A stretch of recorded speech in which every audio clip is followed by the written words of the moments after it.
Assalamualaikum warahmatullahi wabarakatuh. Perkenalkan, saya mahasiswa Teknik Industri Unisola Majalubab. Di sini saya akan menjelaskan proposal tugas akhir saya tentang pengembangan alat lubang strap jam tangan.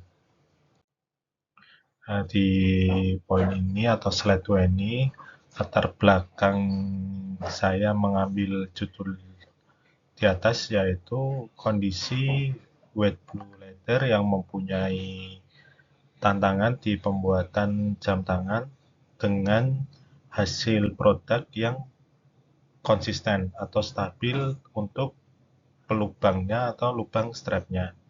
Untuk saat ini, pelubang di strap yang dibuat wet leather masih menggunakan manual dengan alat plong atau alat pelubang secara manual dengan metode dipukul menggunakan palu kayu dan menggunakan pouch atau pelubang tersebut. Di sini ada 4 poin masalah yang saya simpulkan, yaitu pertama presisi lubangnya, yang kedua jarak antar lubang, yang ketiga waktu proses pelubangan, dan keempat masalah ergonomi atau kelelahan dari SDM di wet leather. Jadi secara 4 poin itu masalah yang dihadapi wet leather yaitu hasil produk yang konsisten presisi belum bisa didapatkan dengan menggunakan alat pelubang yang manual, sehingga di sini saya ingin mengembangkan alat pelubang yang lebih bagus secara hasilnya nanti. Selanjutnya di slide 3, rumusan masalah yang saya ambil yaitu nanti bagaimana cara merancang alatnya untuk meningkatkan presisi dari lubang strap tersebut. Selain itu, selain presisi, itu bagaimana cara untuk meningkatkan efisiensi kerja. Efisiensi kerja antara lain di segi waktu, dari segi kualitas, dan dari segi kenyamanan SDM dalam pengaplikasian alat tersebut. Dan poin terakhir nanti akan kita evaluasi dari hasil kinerja alat yang akan saya kembangkan tersebut dari sisi presisi, kualitas, dan dari sisi waktu, serta dari sisi kenyamanan SDM dalam pengaplikasiannya. Dalam pengembangan alat ini, saya mengambil batasan masalah biar tidak terlalu luas untuk material yang nanti akan kita gunakan untuk uji coba strapnya, yaitu dari bahan kulit asli sapi atau kulit sapi. Sedangkan untuk alat bantunya, alat bantu untuk presnya dari alat tersebut yaitu alat pres manual dengan metode pres menggunakan tuas atau menggunakan tekanan. Jadi tapi masih manual, bukan hidrolik. Jadi untuk alat pres atau alat bantunya nanti kita menggunakan yang manual. Untuk fokus hasilnya, kita nanti fokus pertama yaitu di presisi lubangnya. Jadi presisi lubangnya bisa pas, jaraknya bisa presisi center di tengah, jarak antara satu lubang ke lubang 2, 3, dan 4 bisa pas. Jadi presisinya lebih pas, lebih center, terus secara waktu bisa lebih cepat juga. Dan poin keempat, batasan masalah, yaitu kita baru membuat di skala prototipe. Prototipe atau skala satuan belum massal, jadi nanti kita akan menggunakan dua bahan. Yang pertama, prototipe pertama itu menggunakan bahan kayu kita kombinasi dengan akrilik. Untuk prototipe selanjutnya kita akan coba pengaplikasian menggunakan bahan besi. Jadi nanti kita akan uji coba menggunakan dua prototipe. Pertama menggunakan bahan kayu dikombinasi dengan akrilik, dan selanjutnya menggunakan bahan besi dikombinasi juga dengan akrilik. Nanti kita akan coba lihat hasil prototipe-nya setelah pengembangan produk tersebut. Untuk tujuan penelitian di pengembangan alat ini yaitu pertama kita bertujuan bisa merancang alat pres yang lebih presisi dengan tujuan nanti ketika perancangan sudah berjalan, kita bisa membuat prototipenya. Setelah prototipe nanti jadi, diharapkan pengaplikasiannya di strap jam bisa menghasilkan lubang strap atau lubang tali jam tangan yang lebih presisi, lebih efisiensi cara kerjanya, dan nanti bisa meningkatkan ergonomi atau kenyamanan STM dalam pengaplikasiannya. Jadi diharapkan nanti kualitas strap jam dari weight leather itu bisa lebih baik dan lebih konsisten ke depannya. Jadi secara hasil bisa lubang-lubangnya bisa lebih presisi dan bisa lebih konsisten dalam pengerjaan kualitas dan pengerjaan waktunya. Selanjutnya di slide 6 poin manfaat penelitian, saya akan membuat 2 poin, yaitu secara teoritis dan secara praktis. Untuk secara teoritis, kami harapkan untuk pengembangan alat ini bisa menjadi referensi ke depannya untuk pengembangan alat-alat press, khususnya press dalam aplikasi pelubangan kulit dan lebih khususnya lagi di pelubangan produk tali jam tangan. Untuk praktisnya, manfaat penelitian ini saya harapkan bisa meningkatkan produktivitas secara hasil maupun secara waktu. Setelah itu produktivitas secara hasil dan waktu kami harapkan kualitasnya pun bisa lebih meningkat.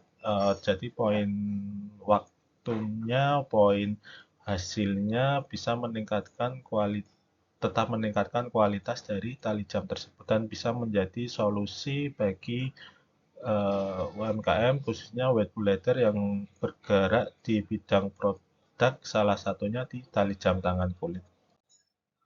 Nah, ini untuk beberapa tinjauan pustaka yang menjadi referensi saya. Ada 4 tinjauan pustaka, yaitu dari Hanafi et al. Itu kita ambil dari keterkaitan dalam aspek ergonominya. Acuan dalam aspek ergonomi dari Abidin dan Aryadi, kita ambil keterkaitan dari aspek press-nya atau perancangan mekanismenya. Dari Sukma kita ambil untuk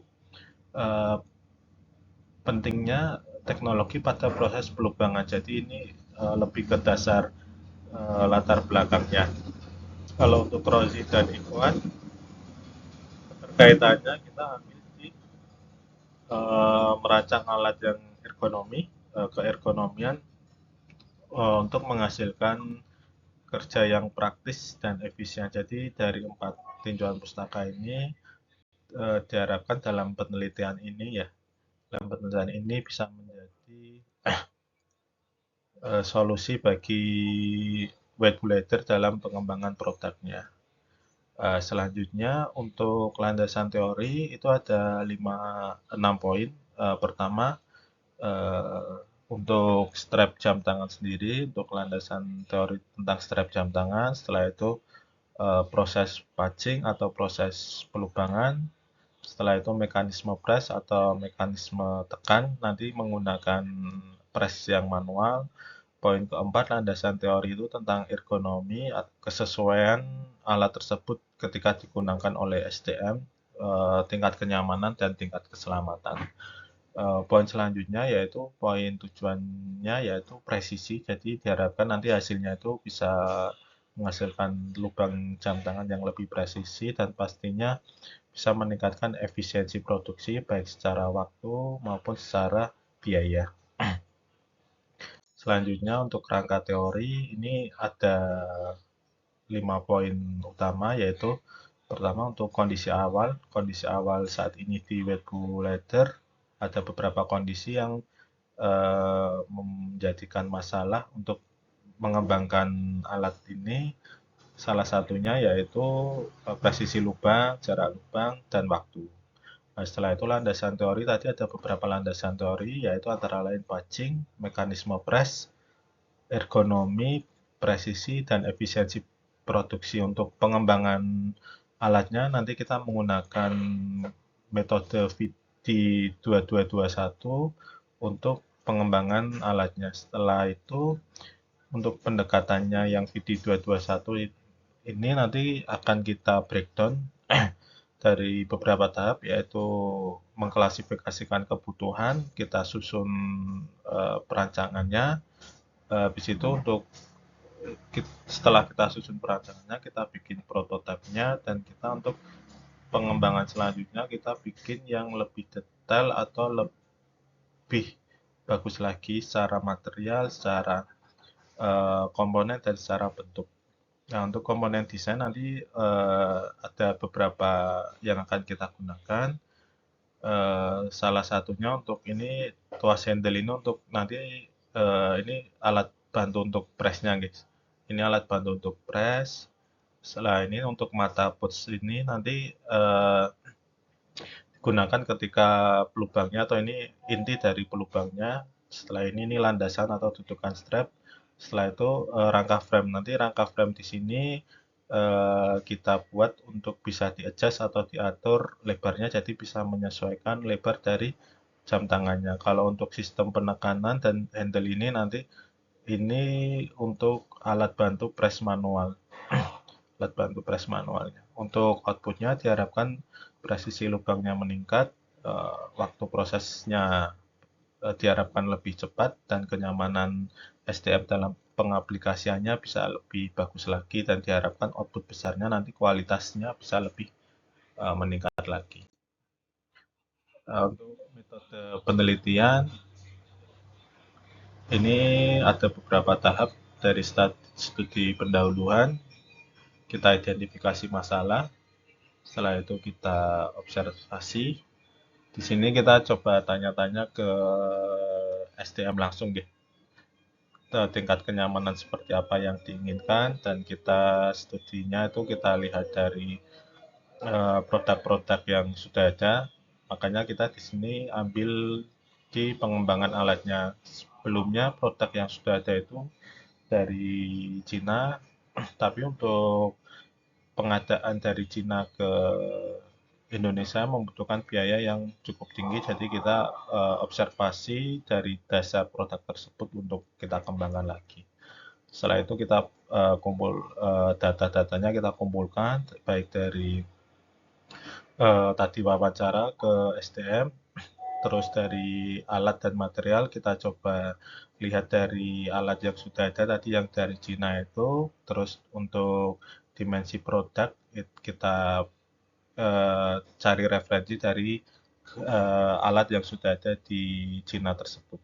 Untuk perancangan alatnya kita nanti klasifikasikan kebutuhan. Untuk ini kebutuhannya di lubang strapnya kita bikin 5 sampai 7 lubang. Jadi kebutuhan lubangnya bisa langsung 7 lubang, 5 sampai 7 lubang. Setelah itu kita perancangan konsep. Di sini perancangan konsep kita bikin frame-nya itu bisa di-adjust, jadi nanti bisa mengikuti ukuran dari strapnya. Kalau untuk perancangan bentuk, kita fokus di landasan atau bagian dasar alat tersebut, biar ketika strapnya diletakkan di alat tersebut posisinya tidak berubah atau bisa stabil, tidak ada perubahan. Jadi ketika nanti di press itu lubangnya bisa tepat di tengah atau di bagian tengah strap tersebut.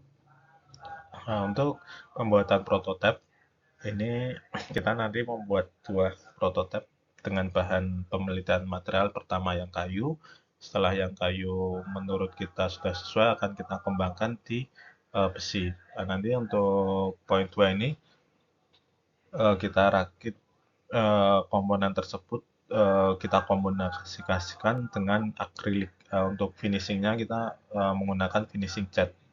Nah, untuk pengujian kita akan menguji ke strap langsung atau strap kulit sapi. Kita akan uji pertama presisi lubangnya, kedua kita akan coba waktu, dan kita akan coba uji ergonomi atau kenyamanan pemakaiannya.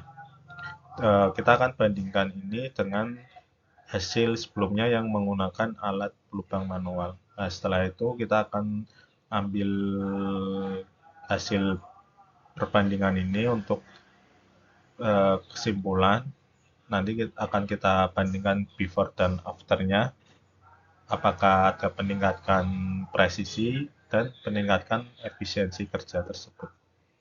Untuk hipotesa penelitian, ada 4 poin yang menjadi hipotesa saya dalam penelitian ini, yaitu pertama, presisi lubang. Saya berhipotesis bahwa presisi lubang ini dengan alat yang saya kembangkan akan bisa lebih presisi hasilnya, bisa lebih akurat dan bisa lebih konsisten. Dari segi waktu pun akan lebih meningkat kecepatannya, tapi tidak mengurangi kualitasnya.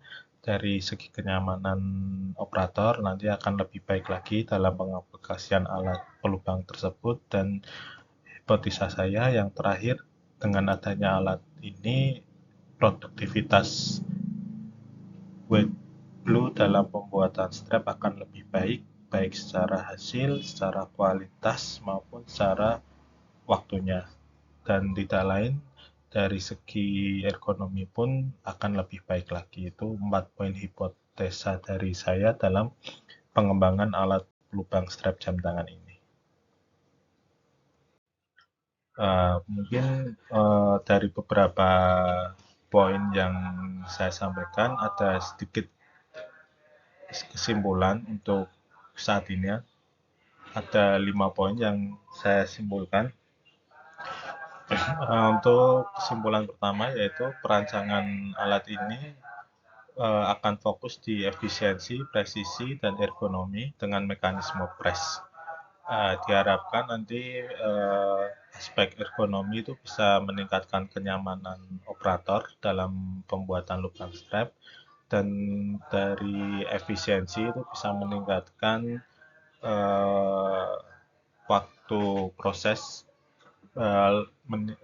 meningkat dalam artian dengan waktu yang singkat bisa menghasilkan produk yang lebih banyak dan lebih konsisten dalam hasilnya.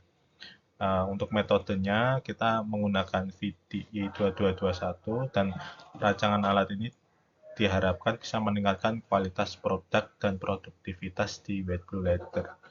Untuk implikasinya nanti kita akan terapkan di White Blue Leather, diharapkan dapat menekan biaya produksi juga, diharapkan juga meningkatkan kinerja SDM, kenyamanan SDM dalam produksi.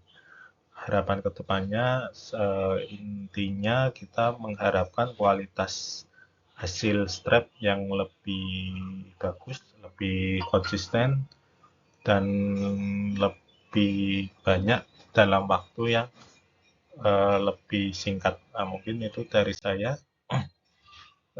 Sedikit ini jadwal penelitian. Ini izin saya kasih bulan 1, 2, dan 3, dan 4 tanpa nama bulan. Untuk bulan pertama itu kita lebih ke pengumpulan data atau mencari referensi. Untuk bulan kedua kita lebih ke perancangan. Untuk bulan ketiga kita bikin prototipenya. Untuk bulan keempat ini kita udah masuk pengujian dan pengambilan hasil datanya.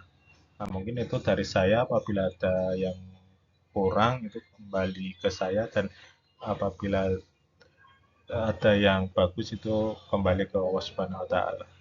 Terima kasih, maaf kalau ada kesalahan. Assalamualaikum warahmatullahi wabarakatuh.